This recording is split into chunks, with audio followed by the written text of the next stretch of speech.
Shabbat Shalom, Israel partners, and welcome to our weekly report.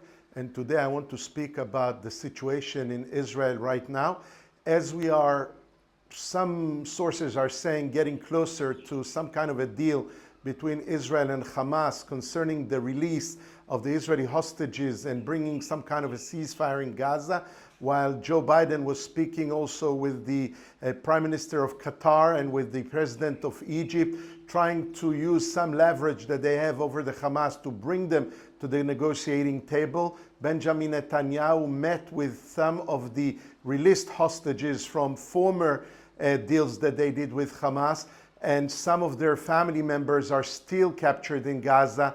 And he met with them for 3 hours. A lot of people saying he doesn't care about the hostages, he doesn't want to go forward for a deal. This is not true.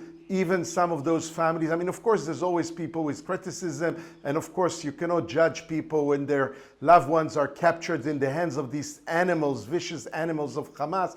Of course, they would say that we should do everything, release all the Palestinian terrorists with blood in their hands, give away lands, everything to release their loved ones.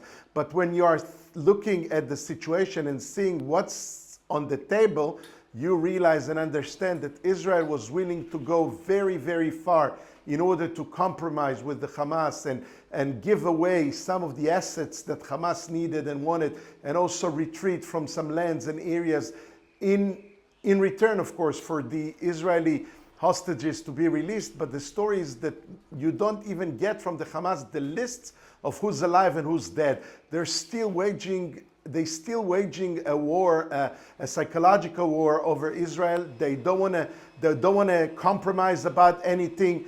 They just literally not even coming to the negotiating table. And Israel is almost negotiating with Qatar, with Egypt, with the US, but not really with the Hamas, while at the same time, Iran's proxies, the Hezbollah, are launching massive amount of rockets just in the last few days. Yesterday, over 100 rockets into civilian centers in Israel. The day before, 50 rockets. Today, they've been able to intercept a drone, a drone with explosives in the lower Galilee near Tiberias.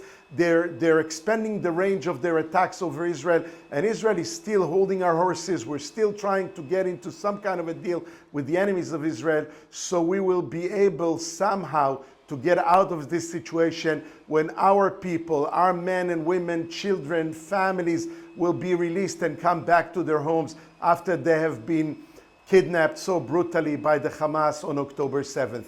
So that's the main stories that are happening in Israel right now. The continuation of the attacks from the Hezbollah in the north, within minutes into city centers, into middle of towns, and then at the same time, the Hamas also is launching in Israel and refusing to come to the negotiating table.